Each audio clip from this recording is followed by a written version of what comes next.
સુરત ગ્રામ્ય પોલીસને મોટી સફળતા હાથ લાગી છે। બારડોલી રૂરલ પોલીસ સ્ટેશન વિસ્તારમાં ખેતીવાડીમાં વપરાતી મોટર કેબલ અને ડાયનેમો ચોરી કરનાર એક ગેંગને પોલીસે ઝડપી પાડી છે।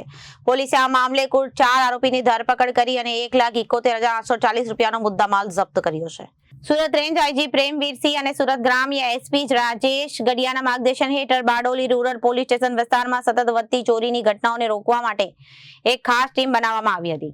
ડીવાયએસપી રાઠોડના નિર્દેશ મુજબ Bardoli rural police inspector PN Jadeja અને ટીમને ટેક્ટિકલ સર્વેલન્સ અને હ્યુમન ઇન્ટેલિજન્સ દ્વારા તપાસ હાથ ધરી। તપાસ દરમિયાન પોલીસનો ચોક્કસ બાતમી મળી હતી કે મસાડ, ઉમરાવ, ખરવાસા અને ઓરગામ જેવા ગામોમાં ખેતરોમાંથી મોટર અને ડાયનેમો ચોરી કરતી ટોળકી સક્રિય છે। બાતમીના આધારે બારડોલી પોલીસે કડોદ ગામ નજીક વોચ ગોઠવી હતી। આ દરમિયાન અનિલભાઈ ઉર્ફે જાફરો શંકરભાઈ હળપતિને તેના શાગીર્દો સાથે ઝડપી પાડવામાં આવ્યો હતો। આરોપી ચોરી કરેલી મોટરમાંથી તાંબાના વાયર લોખંડ કાઢીને કડોદ ખાતે આવેલા રાજેશ ગુમાના ભંગારના ગોડાઉન પર વેચવા જતા હતા। પોલીસે ઘટના સ્થળેથી ચોરીનો મુદ્દામાલ જપ્ત કરી વધુ તપાસ હાથ ધરી છે। આ સફળ કામગીરીમાં પોલીસની વિવિધ ટીમો દ્વારા રાત દિવસ એક કરીને ગુનાનો ભેદ ઉકેલવામાં આવ્યો છે। Bureau report, Janadesh news.